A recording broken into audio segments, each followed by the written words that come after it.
on, girls, go. Good evening, Penny Pincher Farm fans or haters. We love you guys too, if there is such a thing. Nonetheless, good evening, everybody. This is Penny Pincher Farms coming at you, making a Friday evening paddock move. Dad's down here. He's putting we officially started feeding minerals again. Trace minerals specifically. Nothing special, just your common co-op mineral and salt. No high mag or anything like that, just your common trace mineral. We choose to feed the loose mineral just for the simple fact that we can move it and put it wherever we want to. Back in the old days when we didn't rotate our cattle, we just got the big tubs. You guys know what I'm talking about. And those are great, but daggone, they're heavy and they're not very movable. So we just choose to go with the loose mineral instead now. But what Dad's doing is rolling that line up, letting the cows through, and he's going to bring it back over to the corner right here so they don't get tempted to go back on what they just come off of the last 48 hours.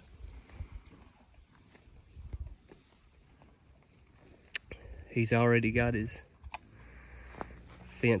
temporary fence post up there on the wire, wrapping his poly braid around the handle and putting it on the line. And that's we got a video specifically about that little trick, guys. If you're like us, we don't have no big high tensile wire on the perimeter of our fence. We just got regular 15 or 17 gauge. 16 gauge, I think. 16 gauge, I was all over it. Wire. So it's flimsy. It is kind of flimsy. But the good thing about that is it's easy to fix, and that's why we like it. So we just use those Tractor Supply step-in posts to support our reel in situations like this. That way it don't weigh your fence down and break insulators and all that kind of thing. But here's the cattle, guys. They are, I ain't just saying it because they're ours. They're doing really good. They're doing really good. And just kind of the first thought that come to my mind, all these professional YouTubers probably has topics lined out before they start the camera. We're not professional. We go off the cuff of our sleeve.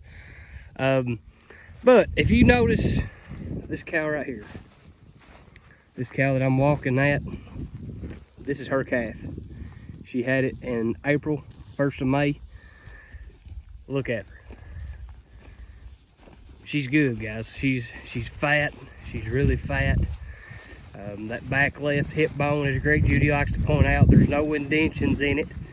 It would be sunken in right there just to the left of that back left hip bone if she was thin. But guys, she's the right kind. She's not specifically a southpaw, or she ain't specifically nothing. She's just a common black-hided cow. I couldn't tell you for sure if she's even Angus. She's got Angus influence in her, but she is more than likely not full-blooded Angus. She's just black-hided, but she's the right build.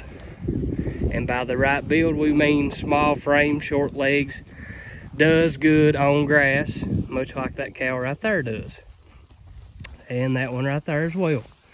That's a good looking cow. She is fatter than mud. But for the sake of the conversation that I was starting, as fate would have it, the cow farthest away, this cow, she's short, she's small frame, she's short legged, but she has some sort of milk stock breed in her. And I tell you what, she's looking awful darn good looking at her. But to prove my point, this cow right here in particular, and she's got one here that looks just like her, she's doing good, guys. Don't get me wrong. I mean, she's healthy, she's fat, her gut is full, but you can kind of see an indention right there, right to the left of that backbone right there, guys. You can kind of see that.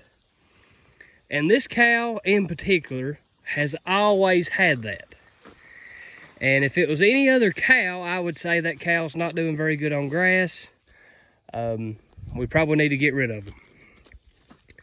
But this cow in particular, and one that we have that looks exactly identical to her, we've had going on 3 years, and they have done just the best, and they always look like this. In my opinion, and you guys comment below if you agree or disagree, or I'd be anxious to see what you guys think. But just by looking at this cow, guys, I honestly think she's got some type of milk stock in her. When she's kind of got the long nose, kind of like the Holstein looking nose. She's very bony. She always is, even in the heart of the summer when she's in her best shape. You can kind of see that rib cage right there, how the sun's glistening on it. You can always see that. And when she has a calf, her udders feel, I mean 100% up. They are big. So therefore she always raises a good calf. But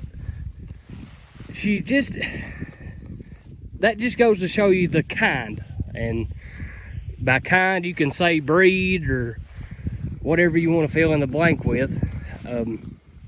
My point being is, guys, you kind of want to watch for that thing. You kind of want to cull in that way. If I was buying a cow, I would probably not buy one that has the frame, the build as that cow right there does. Even though she and her twin sister here has done the best ever was for us, I would probably not buy that if I was buying cattle right now, just for the simple fact the indicators of their body don't put positive vibes in my mind. We talk a lot about our little Charolais cow right there, how she's short-legged, small frame, and she just stays fatter than a bear. Guys, that's what you want on your farm. They eat less, they calve just as much as the 1,500 pounders, and they do very, very, very minimal damage to your farm during a wet time of year. Winter is on us. The mud is coming. The mud is coming. When it snows, when it gets cold and it snows every other day and rains every other day, and the sun don't shine between January and March, it will get muddy, especially here in eastern Kentucky, guys. And those big 1,500 pound cows, you can track every step that they take. And you guys know what I'm talking about, whether you want to admit it or not. I ain't even gonna go there. I was gonna go on to the fence line feeders and all these things that everybody's spending a lot of money on. And I'm not knocking them, but around those, whatever you want to call them, around those areas where those things are located, when these farms that's got these big high poundage cows that's utilizing those things, man alive, it just tears them all to pieces. And even water areas where you water your cows like we do, if you got big cows coming to the same spot on a regular basis on your farm, even small frame cows will wear ground out, right? Because it's just so much traffic. But when you have animals that weigh twice as much on that, it does that much more damage. But that's kind of the thought that we had today as we turn the cows loose. Small frame cows, small short-legged cows, and that is not what the market wants, guys.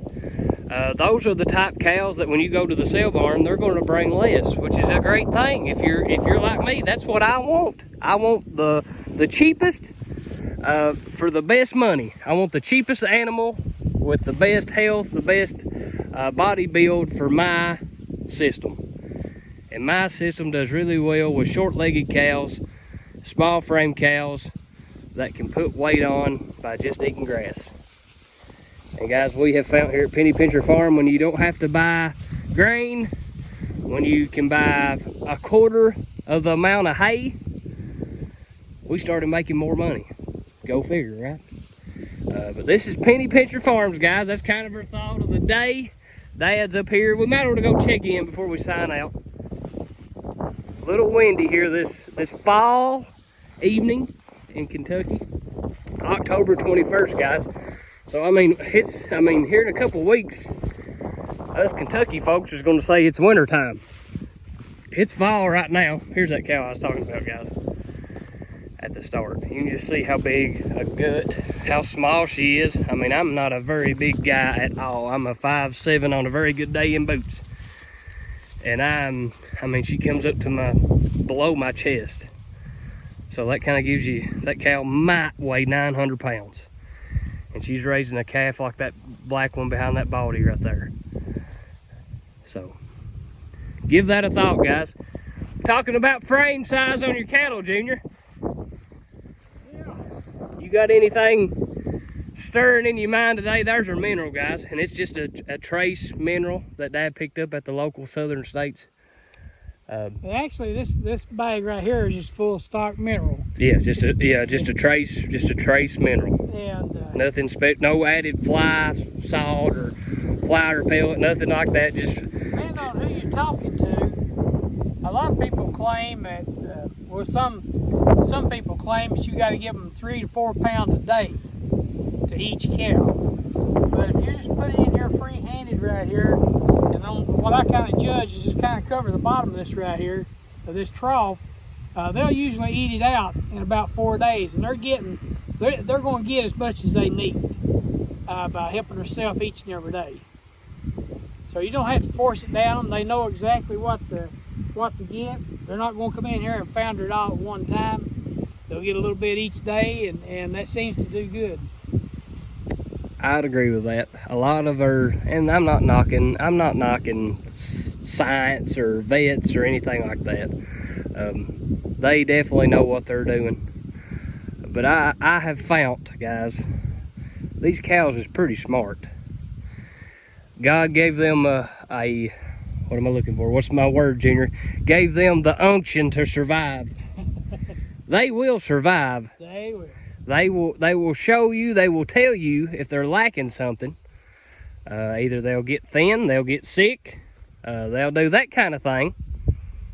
Back before mankind come around, if they was lacking something, they would change areas, right? But now that we got them behind a fence locked in on our farm, if they're lacking something, you have to look for the signs. Yeah.